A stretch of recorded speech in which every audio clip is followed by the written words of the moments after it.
Sí, más o menos lo dejamos, ¿no? ¿Una hora? Sí. Os vamos a explicar. Va a ser una mesa sin moderador, lo cual tiene sus peligros. Los cuatro somos habladores. Tendemos a pisarnos. O sea, que vamos a intentar controlarnos en la medida de nuestras posibilidades. No sé si lo vamos a lograr.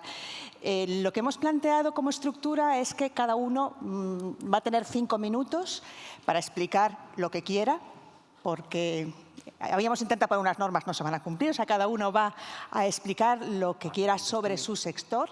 Como os ha explicado Laura, pues tenemos editorial, distribuidora, imprenta distribuidora y librería. A partir de esos 5 minutos conversaremos entre nosotros y que Dios reparta suerte. Bueno, para horror de Arantxa, en realidad llevamos discutiendo sobre este tema desde el primer día que nos juntó a todos, ¿no? Entonces no hemos dejado de discutir. Efectivamente, la mesa redonda empezó hace ya una semana. Entonces empezó una semana. Yo solo, bueno, soy Carlota del Amo de Penguin Random House, llevo comunicación corporativa, pero también todos los temas de sostenibilidad, algunos de vosotros ya me conocéis. Quería hacer un inciso, porque como se nos ha nombrado en distintas mesas antes, quería contaros que nosotros sí medimos la huella de carbono. Llevamos midiendo la huella de carbono desde 2018. Lo que pasa es que la llevábamos midiendo como Bertelsmann y la hemos publicado como Bertelsmann, que ya sabéis que Penguin Random House pertenece a la compañía.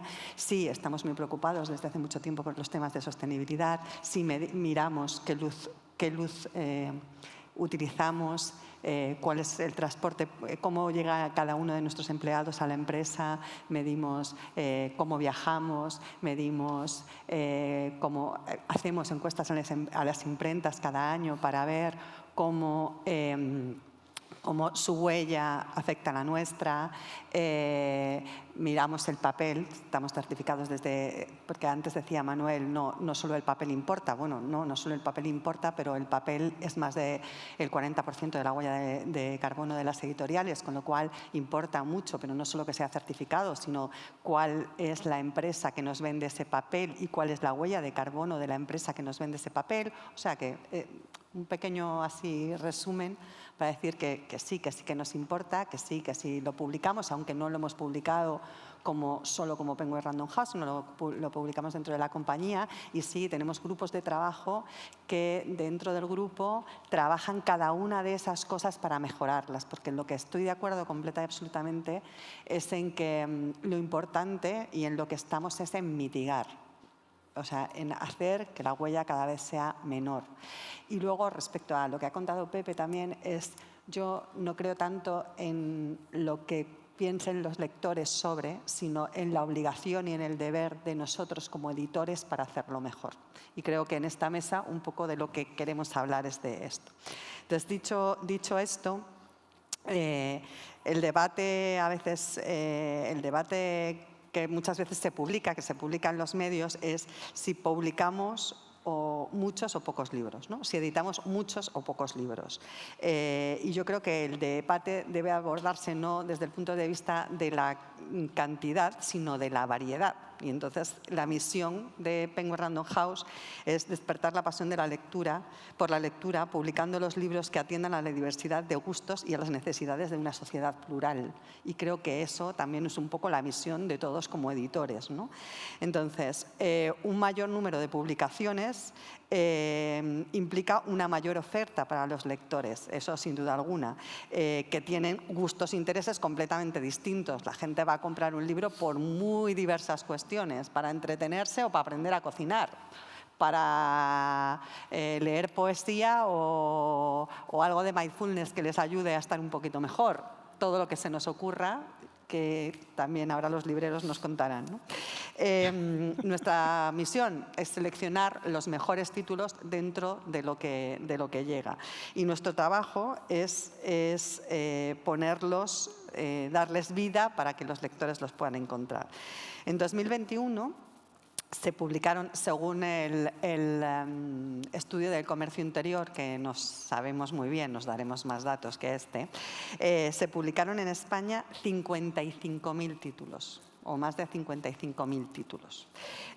Nuestro grupo no llegó a los 2.000 y tiene más de 40 sellos editoriales diferentes, con lo cual, cuando también se nos achaca a los grandes grupos de es que publicáis muchísimo, en fin, dentro del porcentaje de todo lo que se publica en España, muchísimo tampoco es, ¿no?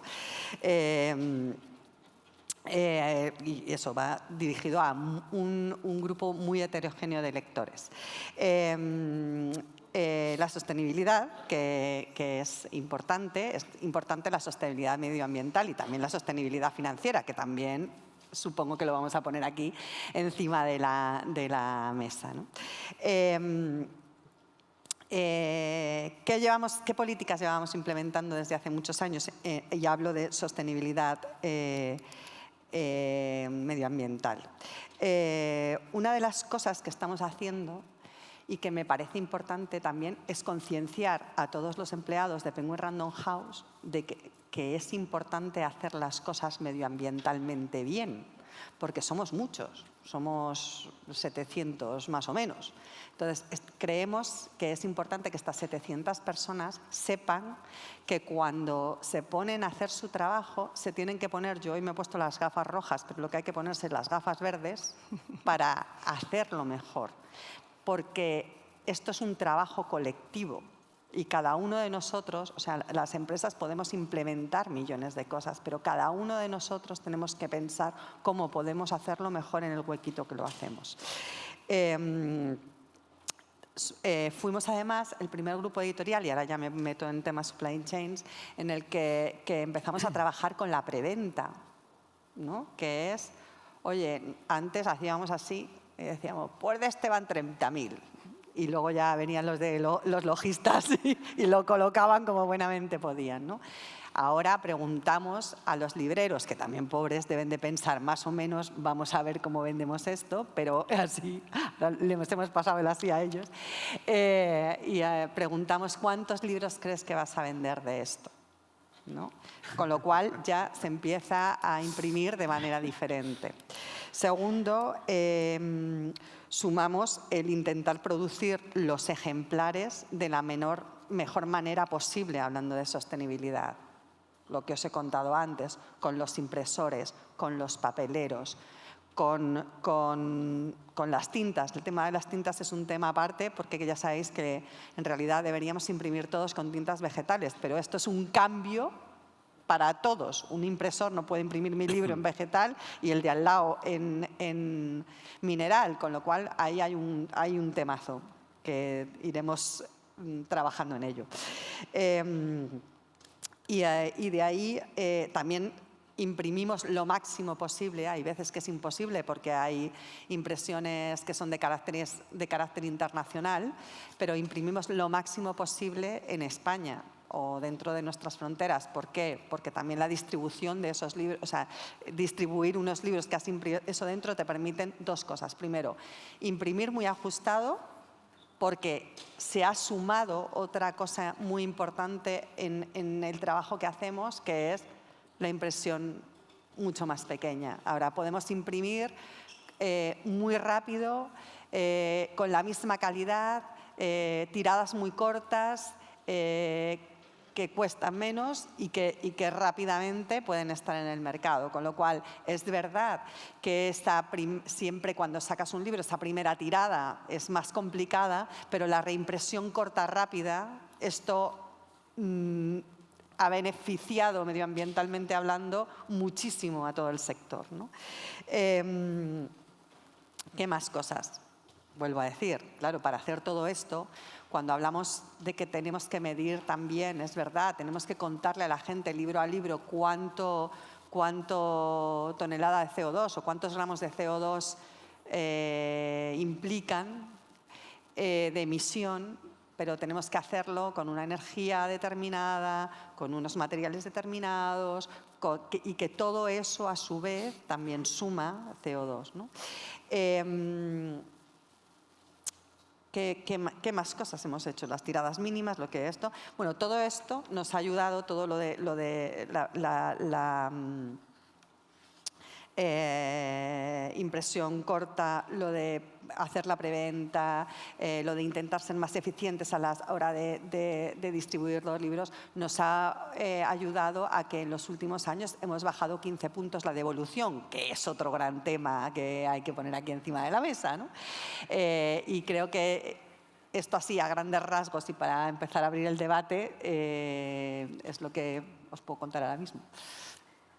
Vale, yo he hecho una pequeña presentación porque iba a ser, bueno, es ya la 1 de la tarde casi, y dije voy a poner 4 diapositivas para que la gente pueda un poco seguirlo y tampoco hacer un poco más ameno. Yo soy Arturo Álvaro, trabajo para Logista Libros, daré algunas cuestiones, comentaré algunas cuestiones que hacemos en Logista, pero principalmente dejaré caer temas que luego nos puedan servir para tratar en la mesa, temas sectoriales, no como logista, sino como distribuidor. Esto, no sé, a ver, ¿dónde está? Ahí. Aquí. No, pero aquí no está. No, pero aquí no se ve. No sé si se puede ver aquí la presentación. Ahora sí, ahora sí. Vale. Antes de comentar, antes de empezar con la presentación, decía Manuel que llevábamos 10 años de retraso. Yo creo que sí que llevamos algo de retraso, pero más de 10 años.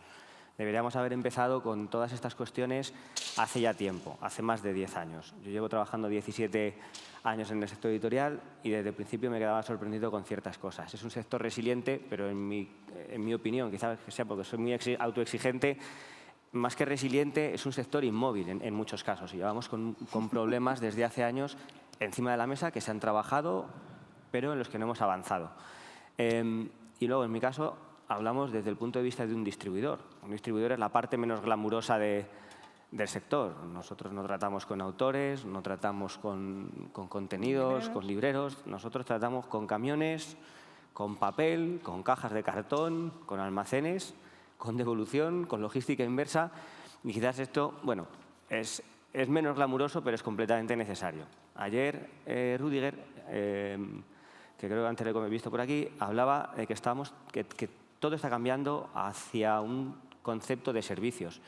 Y en eso estamos totalmente de acuerdo. Desde Logista pensamos que un distribuidor que hasta ahora se veía, o hasta hace unos años se veía como el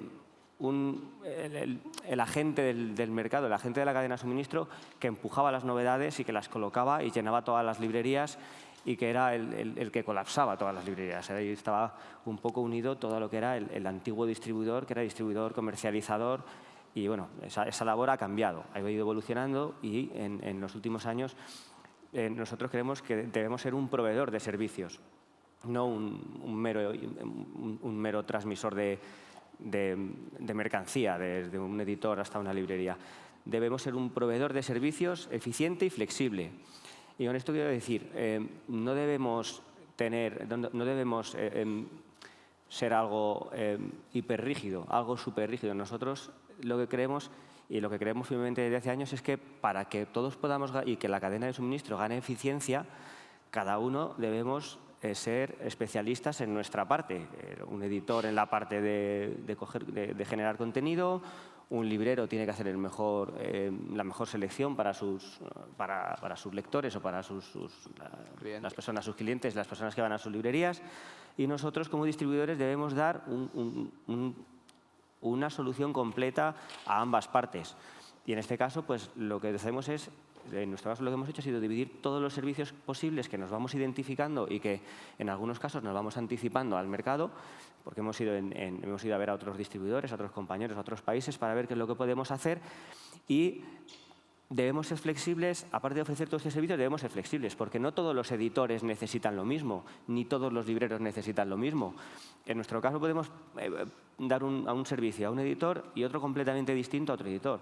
Transporte, dropshipment, servicios comerciales, servicios financieros. Cada uno puede coger la parte que quiera y en eso creo que eso ayuda a ganar eficiencia a lo que es la cadena de suministro, porque cada uno puede elegir y puede ir trabajando. Y sobre todos estos puntos, nosotros somos eminentemente prácticos. Puede ser porque a lo mejor yo trabajo mucho con ingenieros y con economistas, entonces buscamos siempre la parte de optimizar y de buscar eficiencias en cada uno de estos puntos, en transporte, impresión bajo demanda. Entonces, queremos ser una especie ofrecer servicios, una especie de boutique, que el editor o o el librero pueda elegir. Y además trabajar con ellos, no trabajar para ellos, es trabajar con el editor, trabajar con los editores con los que ya tenemos relación o con los que puedan venir y queremos bueno, pues trabajar con ellos. Es una labor pues, que no es como la antigua. Oye, dame los libros, antiguamente un editor le daba los libros al distribuidor y no sabía nada más de los libros hasta dentro de 6 meses que le daba la liquidación y le decía, he vendido 50, 100, 5.000. ¿Vale? En este caso, nosotros queremos trabajar con el editor y trabajar pues, mano a mano con él, en el caso de las librerías, porque nosotros también damos servicio a librerías, cubrimos las dos partes. ¿Cómo podemos ser más eficientes? Pues no hay una herramienta ni hay una solución única. Hemos visto a lo largo de los días bueno, distintas ideas. El estudio de la ecoedición que presentaban, lo comentaban antes, es un buen punto de partida porque empieza a medir y ya nos va dando indicación de por dónde tenemos que ir trabajando cada una de las partes. A nosotros nos asignaban el 16%, vamos a ver cómo podemos reducir ese 16% en la parte de la distribución. Y luego cada compañía y cada empresa tiene sus circunstancias. No podemos comparar grandes grupos editoriales con editoriales medianas o grupos que tienen medios bueno, pues un poco más humildes o con editoriales que son 1 o 2 personas, como comentábamos antes en Petit Comité, que quizás no tengan esos medios para poder trabajar. Pero desde la responsabilidad que asumimos como distribuidores, en nuestro caso, sí que creemos que debemos darles todas las soluciones para que ellos que no pueden a lo mejor invertir no pueden invertir en todas las partes del negocio, pues nosotros les podamos dar cubrir esas necesidades que tienen, para que ellos puedan seguir avanzando y evolucionar y por supuesto, mejorar. ¿Cómo creemos que se puede hacer esto? Pues integrando modelos de integración, de colaboración, pero colaborando no como entendemos la palabra colaborar en España, que es hablar mucho y hacer poco. Y esto es una crítica propia hacia lo que es el sectorial. Esto lo he comentado con José Manuel Anta, que está por aquí. Pues muchas veces tenemos que ser más pragmáticos, más prácticos, avanzar y de vez en cuando pues, tomar decisiones. No tienen que ser algo disruptivo, como está de moda decir. Tienen que ser cuestiones pequeñitas en las que poco a poco y cada uno en la parte de responsabilidad que tenemos podamos avanzar.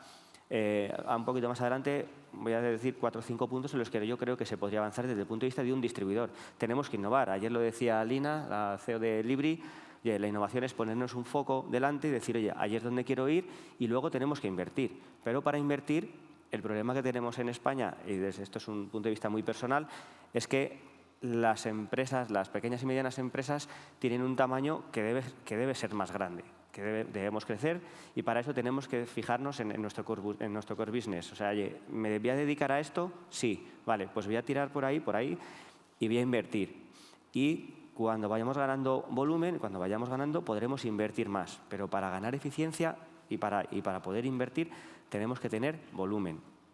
Y ese volumen es el que muchas veces nos para a las empresas, dentro de los distribuidores, que hay distribuidores pequeñitos, hay editores pequeñitos. O sea, hay que ganar volumen. ¿Cómo se gana volumen? Pues integrando y colaborando entre nosotros mismos. Aquí, ¿qué más podemos hablar? Tenemos distintos modelos de negocio que han sido, perdonad, que me he pasado. Vale, ¿qué tenemos que hacer? Aquí me vuelvo a la vía que perdonad. Tenemos que volver a la vía del ecologismo. Tenemos que aprovechar el ecologismo y toda la sostenibilidad como palanca de cambio para poder avanzar. O sea, ahora que está todo de moda, que todo tiene que ser verde, todo tiene que ser ecológico y todo tiene que ser muy sostenible, pues vamos a aprovechar esta pequeña palanca de cambio para buscar la eficiencia dentro de nuestro sector. Pero yo os voy a contar algunos ejemplos aquí de medidas sostenibles que hemos hecho dentro de nuestro grupo. Hemos comprado camiones eléctricos, sí, pero hacen 1/10 parte de los kilómetros que hacen los camiones normales y cuestan 5 veces más. Tenemos paneles solares, hemos cambiado las lucernarias, hay un montón de alternativas, estamos trabajando en proyectos de reducción de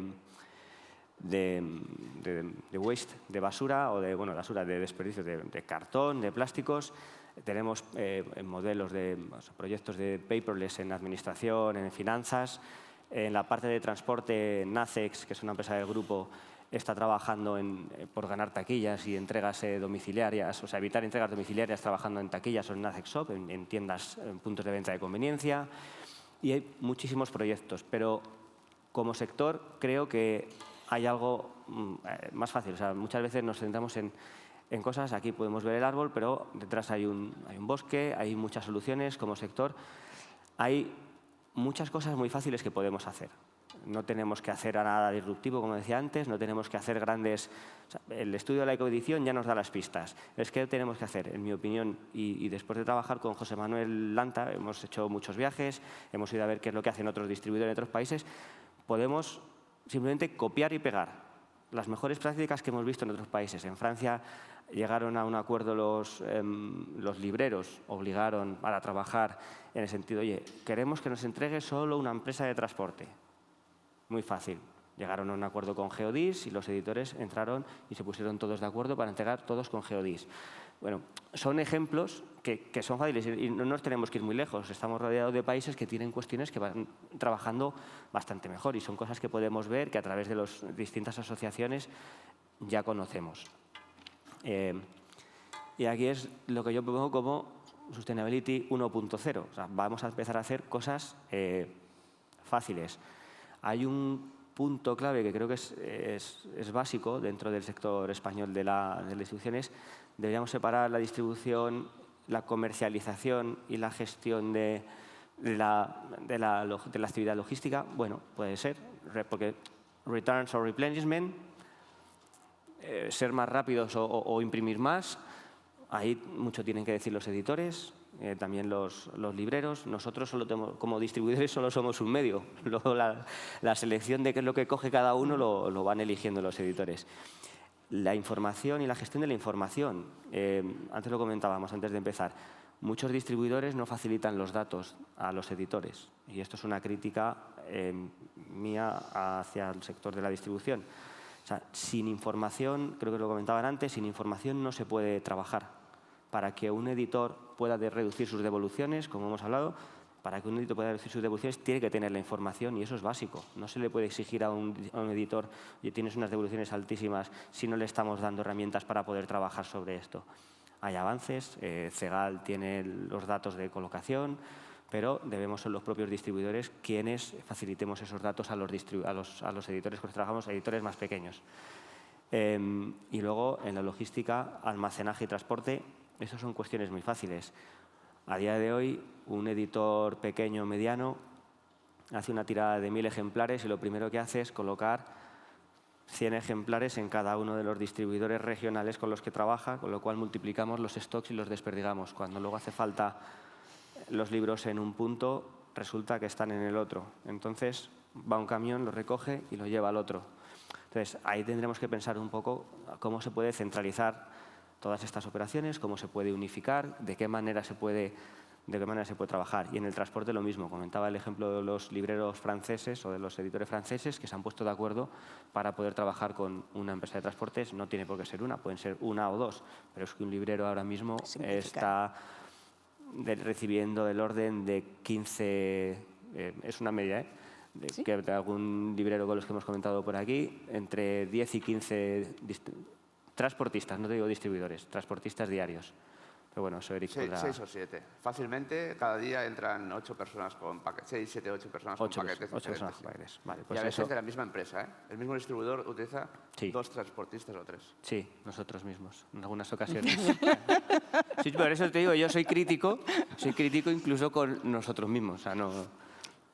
Entonces, hasta aquí es un poco lo que voy a llegar y luego lo que quiero es aprovechemos la tecnología que tenemos disponible. Y aquí doy el paso a Arantxa, que es el caso más sangrante o que tenemos más encima, puede ser la impresión bajo demanda para ciertos editoriales, ciertas tipologías. No hay soluciones, vuelvo a decir, no hay soluciones únicas, estos son modelos híbridos y hay soluciones para todo. Efectivamente, son modelos híbridos. Bueno, yo soy Arantxa Mellado, dirijo Liber Express. Liber Express forma parte de un grupo de imprentas, el Grupo Gómez Aparicio, que tiene una división de offset desde hace más de 60 años, que trabaja en impresión digital desde hace 15, que además encuaderna. Y Liber Express nace de la necesidad de añadir servicios a los editores dentro del modelo de la impresión digital. Como tenemos una panorámica con diferentes tipos de producción, de lo que somos conscientes, lo que hemos visto, es de que no solo hay que atender a las necesidades del editor, sino que hay que atender a las necesidades del libro. Una de las mayores ineficiencias dentro de la cadena de suministro del libro es tratar la producción de forma uniforme, es decir, el libro se hace en offset. El libro se hace en offset cuando tenemos un lanzamiento, una tirada inicial que necesita un push dentro de la industria y del canal, y que necesita pues, unos miles de ejemplares. Pero conforme la vida del libro va avanzando, las necesidades de producción cambian. Ya no es necesario imprimir en offset. Podemos imprimir en digital, como decía Carlota, o sea, lo dice ya una editora, con la misma calidad. Eso es una de las leyendas negras que tiene la impresión digital, el print on demand en este país. Hace 10 años no teníamos la tecnología que teníamos ahora. La mentalidad del editor se ha quedado en que los libros producidos en digital ni son buenos reproduciendo color, ni son buenos en cuanto a formato. Incluso existe también una creencia, también impulsada por alguna empresa que se dedica a estandarizar, de que los libros en formato digital, producidos en digital, tienen un estándar de tamaño. Los libros producidos en impresión digital prácticamente no tienen ninguna diferencia con los libros producidos en offset. Hay que ser muy entendido para notarlo. Bien, en LibreExpress tenemos un doble rol, tenemos un doble modelo de negocio que se corresponde a las dos aplicaciones que tiene el print on demand, las dos aplicaciones que tiene una impresión digital en tirada corta. El primero, el print to stock, es un modelo en el que solo somos impresores y lo que hacemos es abastecer el almacén del distribuidor, el almacén de la editorial para evitar una rotura de stock, pero a base de una rotación constante de tiradas muy cortas. Penguin lo hace súper bien esto. Sin embargo, como bien apuntaba Arturo, para que una editorial pueda calcular cuánto es ese volumen de tirada corta, es decir, dónde está el stock máximo, dónde está el stock mínimo, necesita datos. La forma de obtenerlos, hay múltiples. Desde luego, la preventa ayuda muchísimo, hay que saber hacerla, ojo. La opinión del librero ayuda mucho también, pero sobre todo es importante el feedback que da el distribuidor. No todos los distribuidores dan datos. No todas las librerías aportan datos. La editorial no puede tomar decisiones estratégicas de producción si no tiene datos. Ese es un primer problema. El print to stock puede funcionar. Print to stock es, así es como lo llamamos, es esa nutrición constante de los almacenes. Es un proceso que puede automatizarse. Si creamos, en nuestro caso lo que hacemos es conectar directamente con el almacén del distribuidor, con el almacén de la editorial. Ahí cada uno decide cómo quiere hacer las cosas. La editorial marca ese stock máximo mínimo para cada libro. Cada libro tiene unas necesidades distintas y para cada libro se establece cuáles son las cantidades.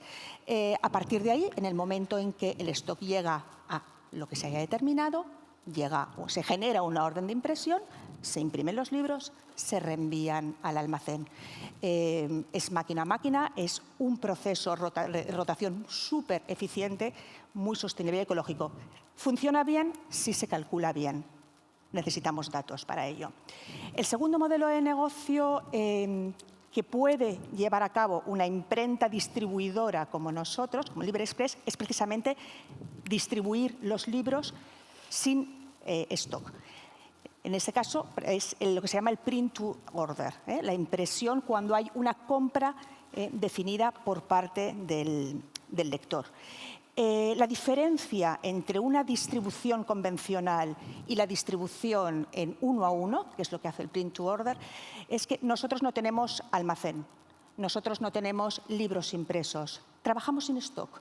Mientras un distribuidor convencional almacena libros, nosotros almacenamos archivos. Son archivos de imprenta que se convierten en un libro cuando se produce una venta en firme. Segunda diferencia con un distribuidor convencional, puesto que solo imprimimos cuando se produce la venta, no generamos devoluciones. Y no generamos devoluciones porque hay una norma, la norma CSL, la norma de cadena de suministro del libro, creo que es la número 8, que establece que los libros impresos bajo demanda no están sujetos a devolución. obviamente, no es algo que nos hayamos inventado nosotros, es una convención a la cual llegó el sector editorial hace ya pues como 10 años. O sea, lo que decíamos, hace 10 años tomamos un montón de decisiones que fueron acertadas, no hemos sido capaces de aplicarlas. Llevamos 10 años teniendo una normativa sobre print on demand que no hemos sido capaces de aplicar. Vamos mejorando. Hemos conseguido pues, que Bilbe y Cegal, sobre todo Cegal en Red, los libreros, empiecen a aceptar, luego ya hablaremos con vuestra aceptación del 1 a 1, empiecen a aceptar este tipo de distribución.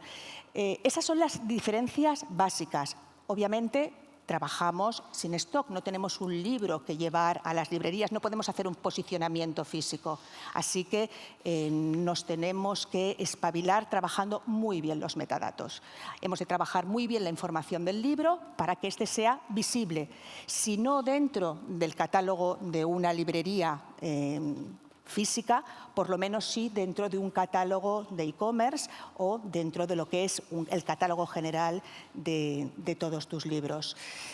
Vuelvo a lo mismo, al final acaba todo siendo atender a las necesidades del libro en un momento dado. El print on demand no sirve para todos los libros, el 1 a 1 no sirve para todos los libros. Creo que entre todos los integrantes de la cadena de suministro hemos de asesorar a las editoriales, no todas tienen la capacidad de Penguin Random House para calcular, ¿no? Pero que tenemos que ser muy conscientes de qué es, o sea, qué momento de producción, qué tipo de producción se necesita para cada momento de la vida del libro. El 1 a 1 es perfecto para el fondo editorial.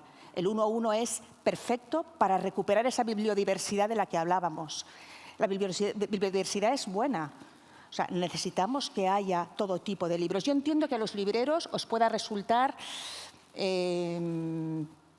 difícil de gestionar el que haya tantos cientos de miles de libros, pero no tienen por qué estar todos físicamente en vuestra librería. Ahora me respondes. Además te mueres de ganas, que es que te mueres. Acabo ya.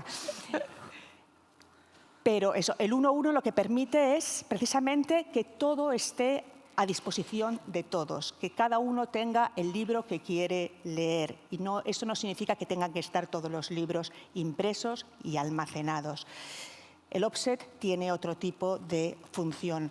Por lo tanto, tenemos que hacer pedagogía, tenemos que empezar a entender que existen diferentes modelos de producción, cada uno con un grado de sostenibilidad diferente, adecuado a cada editor y, sobre todo, adecuado a cada libro.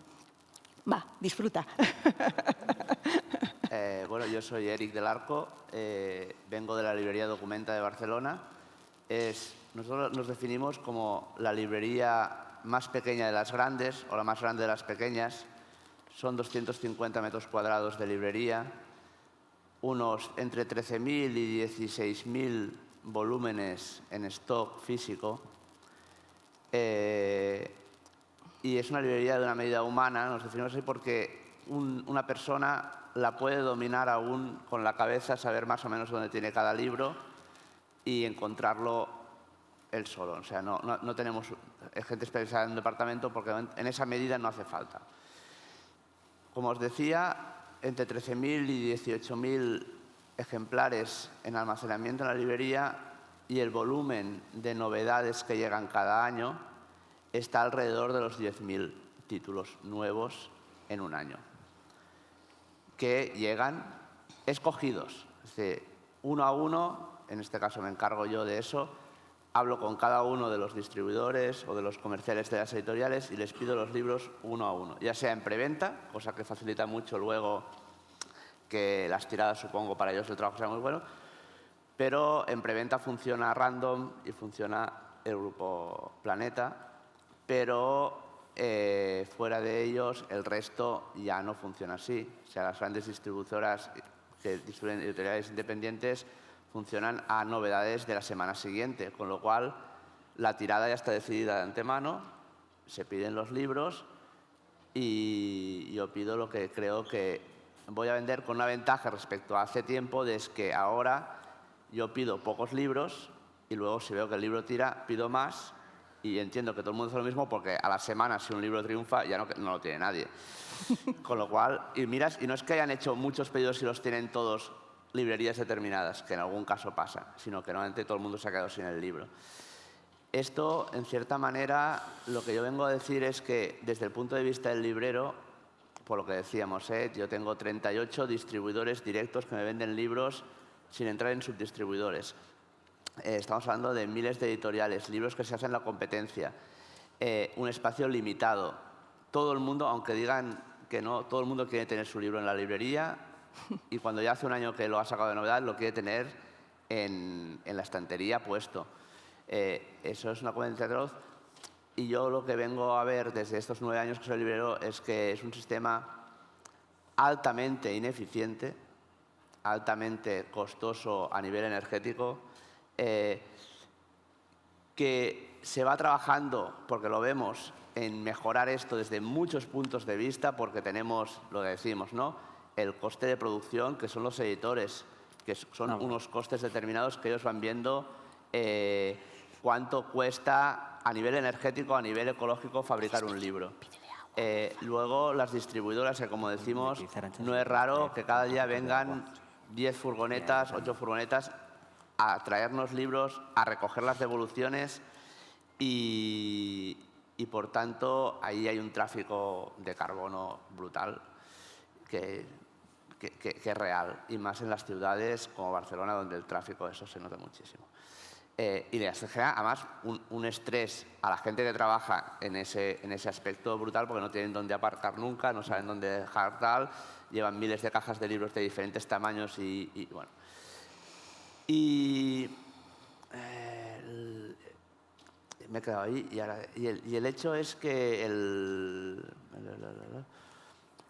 hablando con los distribuidores nos damos cuenta de que tú les dices yo ahora me he estado fijando porque a raíz de un estudio europeo de comparativa de diferentes países yo veía que Holanda manifiesta el estudio europeo que tiene una devolución del 5%. Tendrá sus matices y sus razones, pero ¡pam! Miras otros países, no hay países grandes, solo queda España ahí como ejemplo de país grande, y España se queda tranquilamente en un 35% de porcentaje de devolución general. Yo hablo con mis distribuidores a raíz de esa información, digo, ¿yo cuánto estoy? Y me dicen, tú estás en un 30, 32, 33.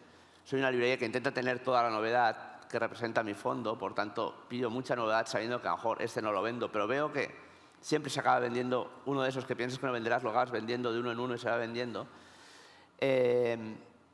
Y lo que venía a decir es que cuando hablaba con el distribuidor y decía, no, tú estás en un 35%, pero estás bien, ¿eh? Lo haces muy bien. Digo, sí, dice, sí, porque hay librerías que están... ¿Qué es esto? Es para ti, Era para mí. Es para Nada, ti, no, Isabel. es agua. Agua. No es la lechita, no. Lo decía, ¿no? Me decían que yo con el 30% podía estar contento, hasta el 40% podía estar contento, porque hay librerías que están trabajando al 60% tranquilamente y que por volumen se lo permiten.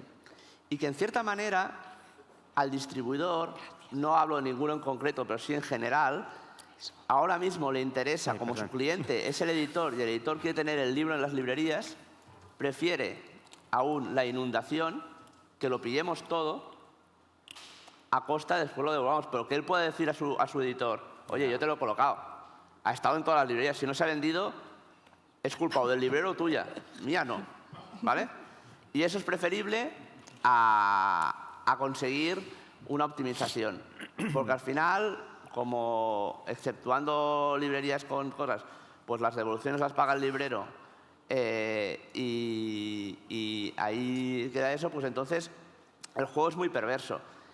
Y al final, y acabo, viendo todo este panorama un poco de tal, porque nosotros a nivel de eficiencia los libreros nos llegan libros, yo nunca he mirado cuánto ha costado energéticamente en CO2 fabricar ese libro, o sea, ese dato, y ahora llevaba 2 libros aquí para el viaje en tren y ni lo ponen, o sea, no son vuestros, pero no lo ponen.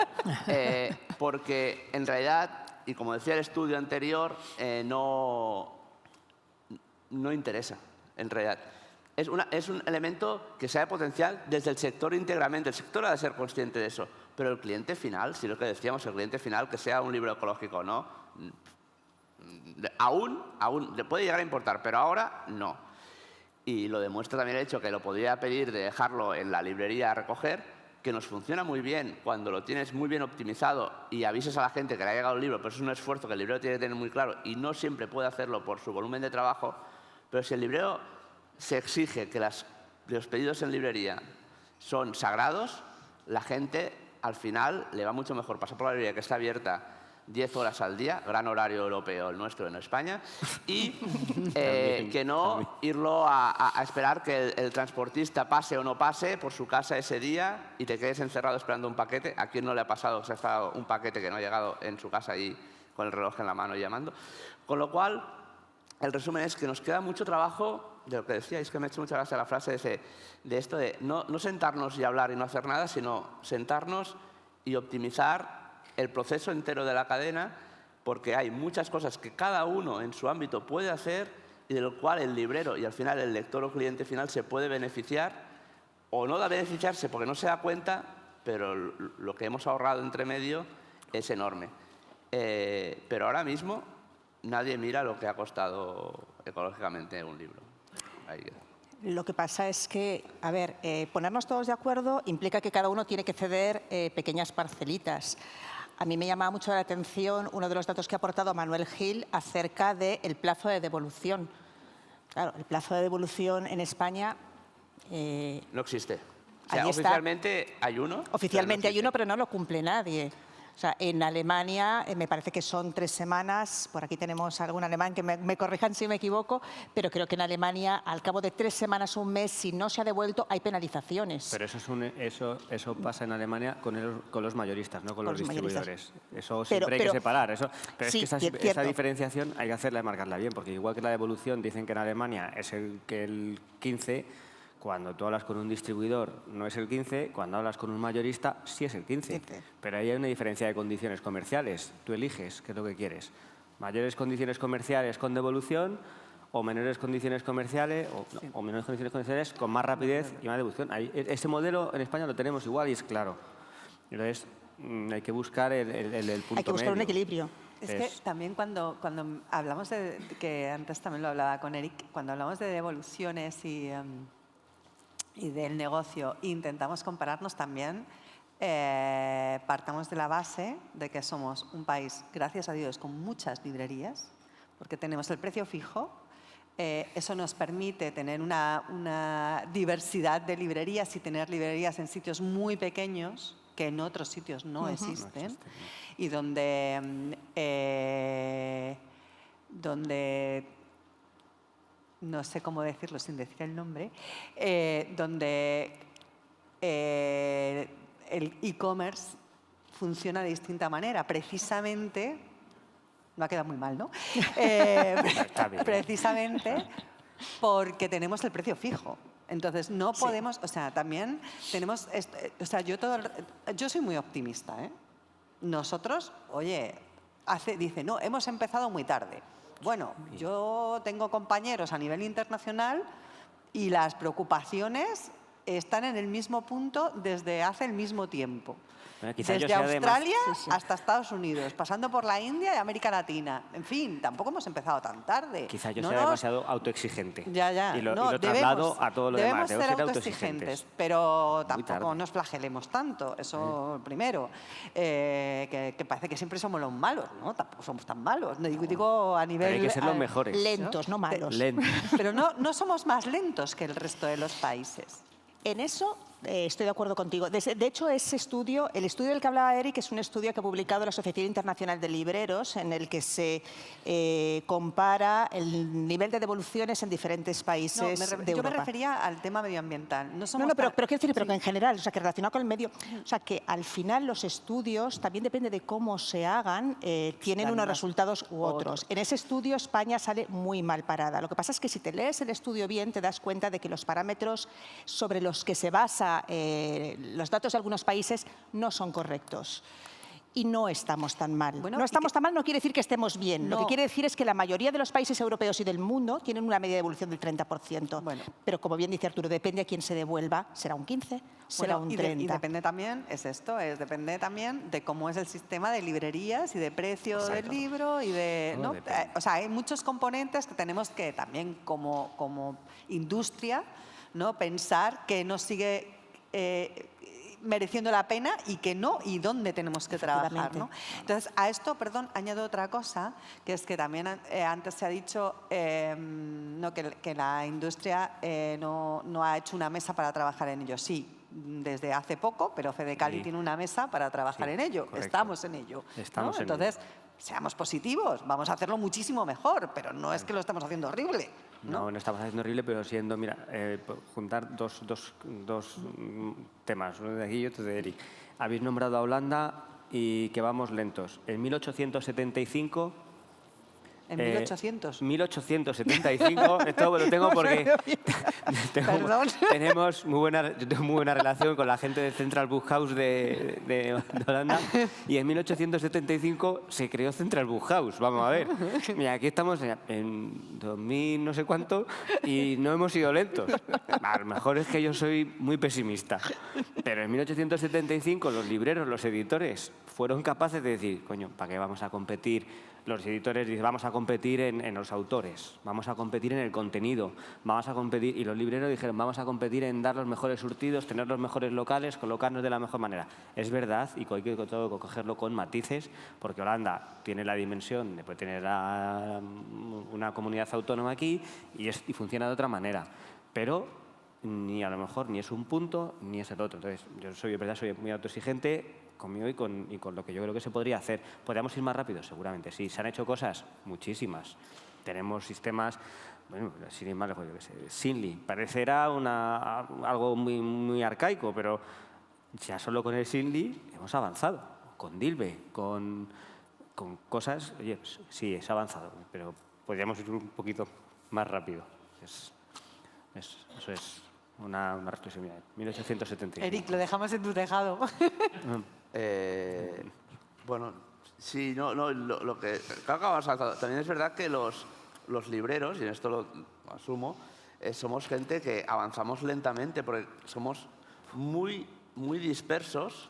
Tenemos asociaciones que nos unen, tenemos gremios, tenemos el CEGAL, tenemos los gremios de libreros de cada zona, porque además no son de comunidad. Hay provincias con gremio y en la misma comunidad no hay gremio en la otra. O sea, somos muy diferentes, de muchos tamaños diferentes, funcionamientos muy diferentes, y entonces eso nos impide a veces crear una cosa muy compacta, ¿no? Porque los problemas de uno no son los problemas del otro librero. O sea, el librero, que decía ella, de un pueblo de provincias tiene una idiosincrasia y ese sí que solo a lo mejor tiene un transportista que le trae las cosas cada día, porque ahí solo va uno. Pero no porque nos hayamos puesto de acuerdo. Sí, sino porque... Por necesidad, porque es que ese transportista es multimarca, o sea, multidelegación que nosotros, oye, lleva todas las delegaciones de transporte. Y a la vez también en todo el sector, pues tenemos, es que claro, somos un país muy curioso, y que no quiere decir que sea malo, que somos libreros muy diferentes. Editores muy diferentes, desde el editor que tiene 28 editoriales dentro, o sea, el grupo editorial, hasta el que hace libros fantásticos y que se venden y son una persona y 2 o 3 al lado, que es el maquetador, el corrector y tal, pero es uno con su ordenador y su despacho y no tiene más. Y hacen libros que de verdad que se hacen tiradas iguales que otros. O sea, y mientras tanto, y hay también un mercado de distribuidores, que ahí también, dices, lo que decíamos, ¿no? A veces para una misma editorial tienen 4 distribuidores porque en realidad necesitan, hasta que no aparezca otra manera de ser, un distribuidor cada sitio que entienda que el mercado de Galicia es completamente diferente que el mercado de Murcia. Y esto pasa porque es real. O sea, el mercado es diferente en Cataluña que en Madrid que en Galicia. Y el distribuidor local para esa editorial pequeña le funciona así porque al final podría tenerlo todo centralizado en Toledo, pero entonces vendería menos. Pero puede tener la comercialización en el... Mira, el modelo francés de distribución tiene un distribuidor y varios difusores. Sí, eso. Los Sí, sí, sí, difusores, pero son modelos oye, que centralizo la operación en un punto, que ya estamos- me va bien, que me lo haga alguien. estamos en y estoy transición a unificado. eso. Eso es una transición que yo pienso que empieza a gestarse en que, y eso, vamos a lo que nos interesa, que es más eficiente que haya un gran centro logístico o 2 o 3 o 4 y luego redes comerciales potentes que sobre el terreno y con cada una de las peculiaridades de cada zona Y de pueda cada decir, editor. "Mira, esta librería es la que me interesa para este editorial". O sea, no tiene sentido poner estos libros allí, pero aquí sí. Y encontrar los nichos donde la gente se mueve y sabe Bueno, que cuando le interesa Pero algo... para eso es principal los datos, ¿no? Que Datos, hablábamos al datos. principio, ¿no? Que los Efectivamente. editores tengan esos datos que les permita a ajustar las tiradas. ajustar las tiradas Y saber dónde que lo luego vende. se distribuyan en aquellos sitios donde se está vendiendo más, donde... Pero o son datos o son agentes comerciales que... O sea, a lo mejor el librero no puede llegar a ese Bueno, nivel. pero, No es son, pero no es son. el No. dato Es lo y. tiene con esa agente Sí. comercial, lo puede El tener. agente comercial es quien tiene que ver, por eso es el comercial, dónde tiene que poner los libros. Porque el librero, yo tengo muchos datos guardados en mi librería, pero soy incapaz de gestionarlos, porque ya tengo suficiente trabajo cada día en comprar, atender, ver lo que tal, que hay una presentación por la tarde, que vengo a Madrid a hacer una conferencia, contrato a alguien que me sustituya, pero no puedo hacer todo. Bueno, es que, entonces, somos libreros muy pequeños, en realidad. Esto, junto con los libreros, que antes también hablábamos de las editoriales, estoy intentando acordarme de cabeza de un dato que vi el otro día también en el trabajo del comercio interior del libro, cuando he dicho antes que se publicaban en España, en 2021 se publicaron 5.000, creo que eran Serán más, libros, serán más. que a ver, ahí hay 4.000 y pico que son bolsillos recuperados, hay todo lo que tiene que ver con las administraciones públicas, que no sabéis qué cantidad de títulos publican, entiendo que igual también hay autoedición, en fin, es un pero en España en 2021 había agremiadas 770 y pico librerías y sin agremiar, digo librerías, perdón. Editoriales, sí. Editoriales y sin agremiar 1.000 y pico. O sea, era al orden de 1.800 editoriales en un país que el índice de lectura tampoco no es de los más grandes de Europa. Vamos a Y además decirlo así. es sobre ese número de editoriales sobre el que se realiza el estudio de comercio interior y los datos que arrojan son parciales. Claro, si las preguntas sobre cuántos libros se producen, cuántos libros se venden, cuántos dejan de venderse, qué géneros, etcétera, etcétera, se hace sobre una base de 800 y pico editoriales agremiadas, si de esas 800 y pico contestan solo un 60%, si dentro de ese 60% los que han respondido son dos grandes grupos y si quien responde la pregunta no es la persona adecuada, porque a veces es alguien que hace así y escribe, resulta que estamos basando todas las decisiones estratégicas sobre unos datos que cojean bastante.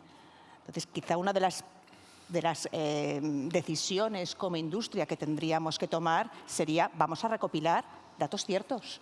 Pero que alguien los pueda analizar bien.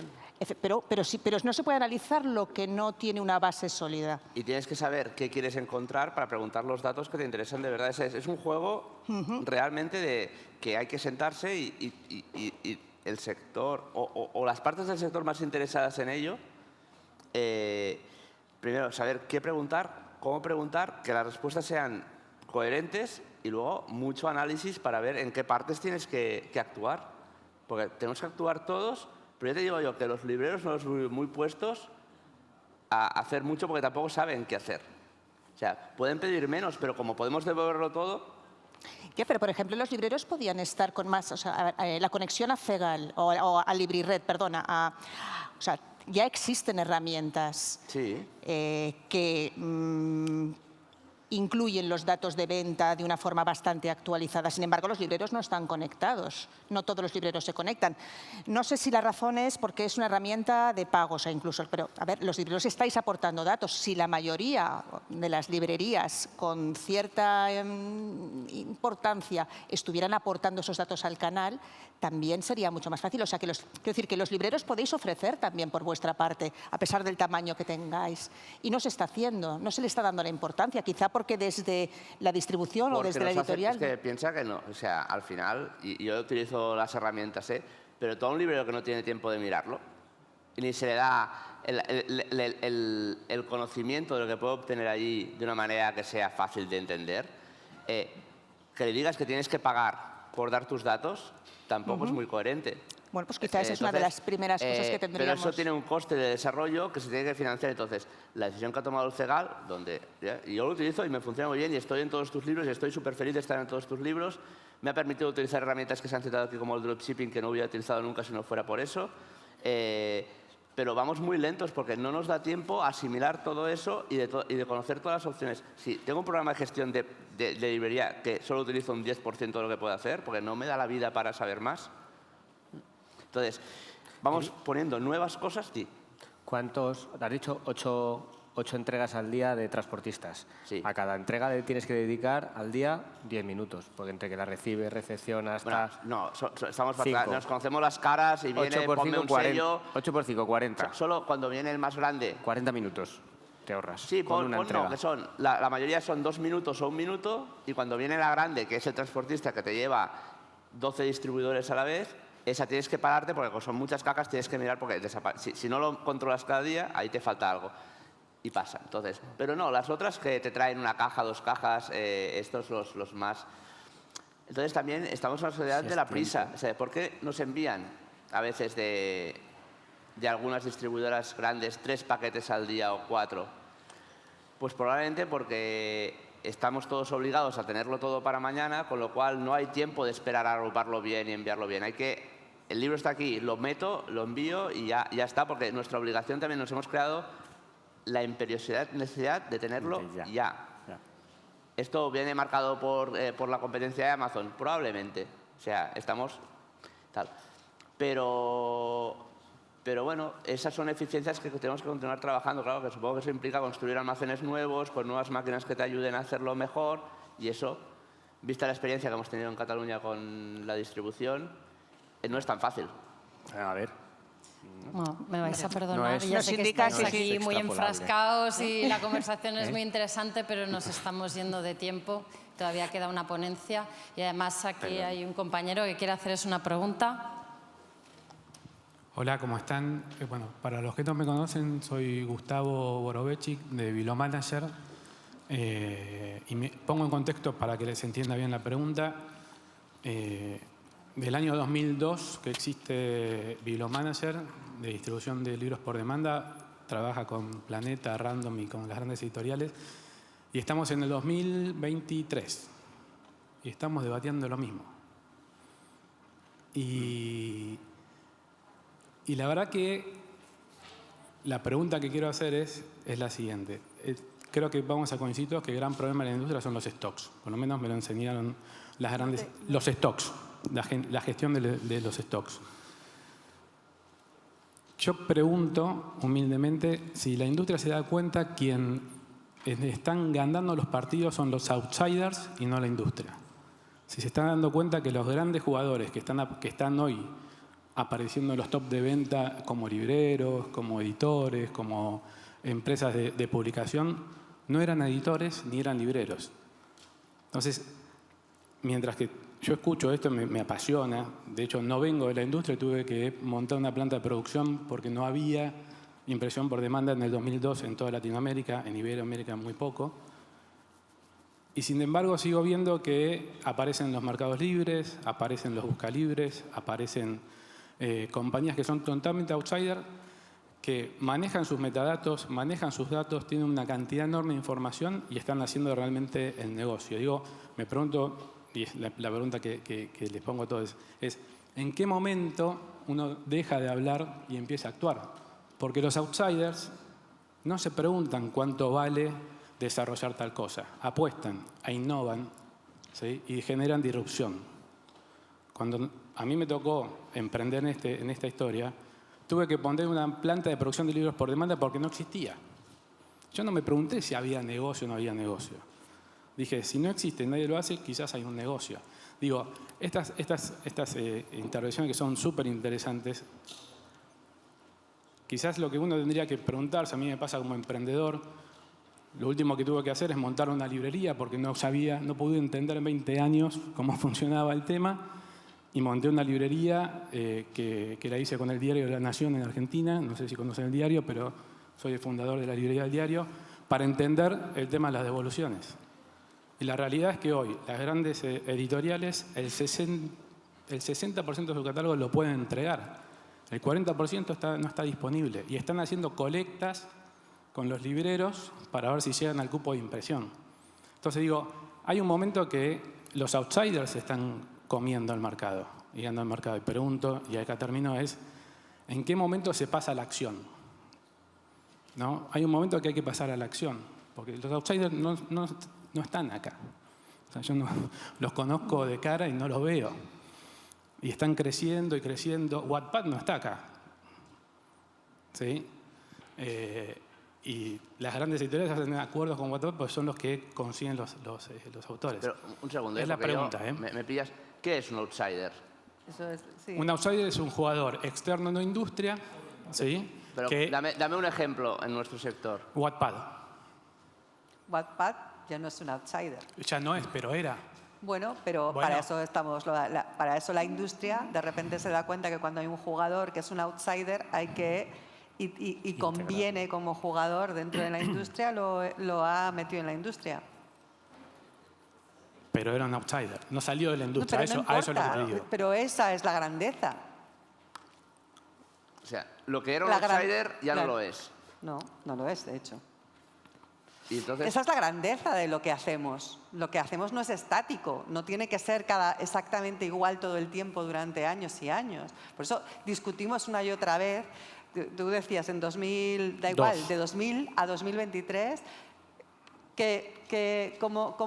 o sea, de 2000 a 2023 la forma de producir libros, o sea, de imprimir libros con la misma calidad, rápidamente, que te permiten producir menos, ha cambiado completamente. sí, pero el problema es el mismo. No. Espera, disculpad, yo creo que estamos muy fuera de tiempo. Sí, bueno. Que tenemos que... Lo siento, Pepe, pero es que veo a Laura sufrir un montón. Nos queda todavía una última ponencia y, bueno, tenemos una comida ahora después donde podemos discutir todo eso y continuar porque realmente es muy apasionante. Pues muchas gracias a los cuatro. A vosotros.